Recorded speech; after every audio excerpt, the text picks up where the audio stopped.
been hiked in the past month. The company had in September increased palm price from 650 naira per litre to 897 naira per litre. For the average Nigerian, the reality of this latest price hike in the palm price is no longer bearable, leading to tougher times ahead. This sentiment is echoed by many across Nigeria, where purchasing power has been steadily eroded by inflation, rising food prices, and now escalating fuel cost. Some of the filling stations visited by the rice crew in the FCT were almost deserted, as the filling stations had stopped dispensing fuel. And in another part of the city, motorists had to queue up to fill up their tanks. The sector now fully deregulated amidst all of the pains that it's causing. All of us, everybody is touched by this one. Rufai? No, I don't think it's been fully deregulated. I think enter the new phase of the national drama called NNPC and Nigeria. Welcome to the drama. You know, this looks like something called the Squid Game. If you remember the Squid Game, the Korean drama, when you think you have it, it goes off your hands. It's just like a whack-a-mole. Now, NNPC has probably increased the price so that they can get some more financial headroom. It's not that subsidy has been removed. I don't buy that. But they do this with recourse not to even understand the pains and sufferings of Nigeria. They do this by destabilizing the market in general. And that's why we want the truth. We want the truth about the subsidy regime. We want the truth about the landing cost, the cost of production of this crude, even at the refineries. We want the truth about everything that happens in the value chain, not guesstimation and estimation. And I'll tell you why I don't think subsidies be removed. In your neighboring country, Togo has a refinery, they churn out oil. In fact, Togo did over $1 billion worth of oil exports from their refinery, refined products, in the last 1 or 2 years. Truth is, Togo sells for, as at the 7th of October, the price in Togo is 700 CFA. That's the price. 700 CFA comes down to about 1,900 naira here. Look at the prevailing prices around. The benchmark rates of a litre of fuel at the pump is nothing less than $1. With this 1,001 something, it's still less than $1. So there's still a subsidy going on somewhere. But you see, what I don't understand is the lies. What the people are hiding from us here. And it's not going to work, I must have to say. With over 30-something% inflation rates, now you are hiking fuel price, where core inflation has not come down and interest rates are going up, it's not going to work. And that's why I support what NLC said. There has to be a reversal. And we need to know the truth about what's going on here. It's not going to work. The pain is too much. Every part of the world, government intervenes in energy prices to be able to help the people. What we call for is the accountability in the system. What we call for is eradicating the corruption in the system. And it can work. But they are not ready to do it. We keep talking about personal interest. There's nobody who will give arbitrage that will not take use of it. If government puts the facilities in place to be able to stop this madness going on and some people feeling fat, they will stop it. Yesterday, we saw a model of how government works, the NLNG, here. So let's stop deceiving ourselves. At first, the NNPC needs to be revamped with governance issues it's got and a lot of shenanigans going on. But this pay you're about to put on Nigeria, you're going to jack up prices. At the start of the year, price of rice was less than 100,000 per bag. Today it's over 100,000 per bag. Who do you think is going to buy this fuel? Look at the streets. Ain't going to work. Okay, let's put this in context properly. Number one, we have been in this business of who will bear the cat with the deregulation of the downstream sector since the days of President Obasanjo, 1999 to 2007. President Obasanjo was the first person who tried to deregulate the downstream sector. Now, it happened under President Yaradua. Labour came and said, oh, President Yaradua is a socialist. Why is he trying to increase fuel price and deregulate the downstream sector? President Yaradua backed down. In 2012, President Jonathan had to address the same problem. And he talked about deregulation of the downstream sector. I speak as someone who was a presidential spokesperson at the time and who had the responsibility to project some of the narrative. Well, some people went to Ojota, they wore designer t-shirts, they ate jollof rice, customized jollof rice. They said that Jonathan could not do deregulation.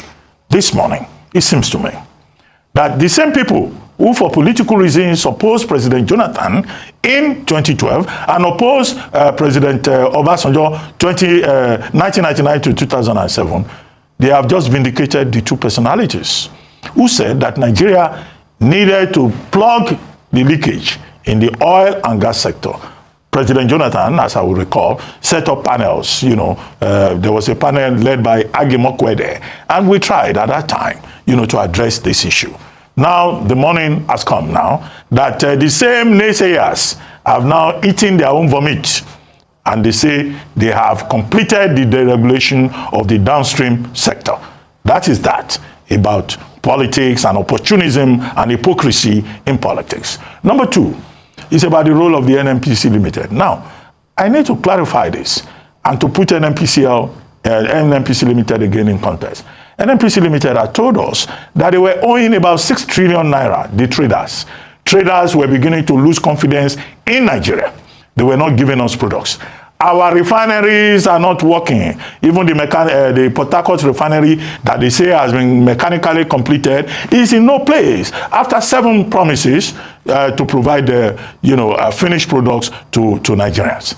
And now everybody says it's NNPC Limited. But the regulatory authority is the Nigerian Midstream and Downstream Petroleum Regulatory Agency, NMDPRA. And I have been saying that NMDPRA has been too silent, has been playing possum. NNPC Limited is a player in the market. They too import petroleum resources. It is NMDPRA that gives approvals for these importations. So I do not think that NNPC Limited is the problem. What NNPC Limited has just responded to is market forces. But the question remains about market forces. Should we be killed by market forces? That's a question that hangs out there. The third issue is about subsidy that they say they have removed.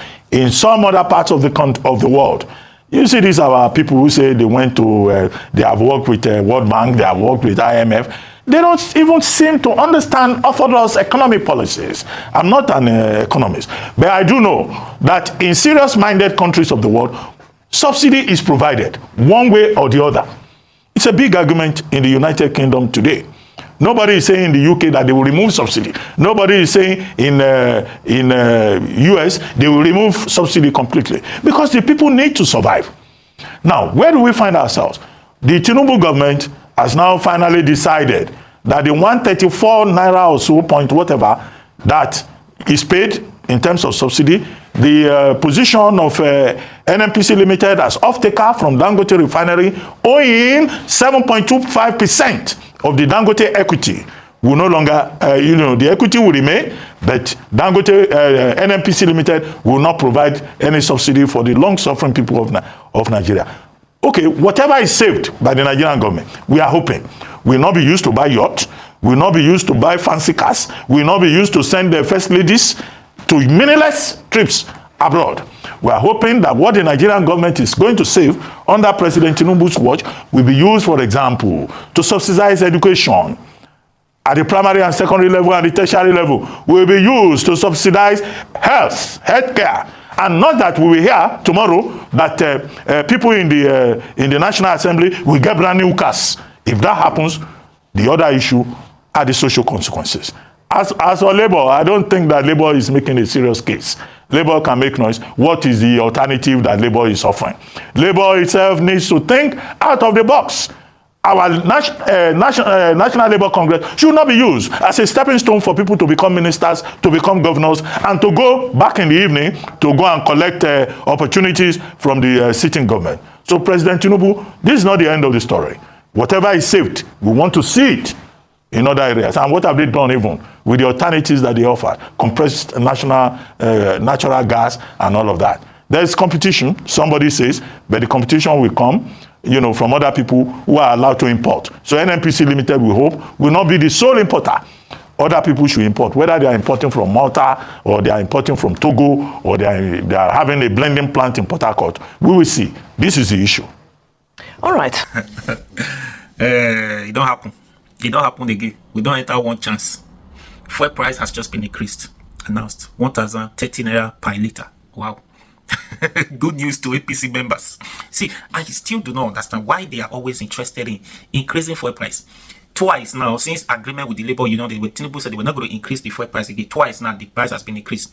Now, Labour Union, Joe Ajero, cannot even call for a protest for now. If you do so, you'll be arrested. You always said your body. See, I don't understand all this. The thing is, I'm not even sure before Tinubu leave office, 2027, this fuel price will remain in this price, 1,013 naira. It will increase, not to go down. Sure, it's not going back down. It's going up. You see, in UK, they've just reduced their fuel price. At least they've just reduced their fuel price. Nigeria has continued to increase their own fuel price. UK reduced their own fuel price. Why? Because the citizens are complaining they cannot afford, because of the reduction in global oil has been reduced. Then they decided to reduce the fuel price to make lives easier for their citizens.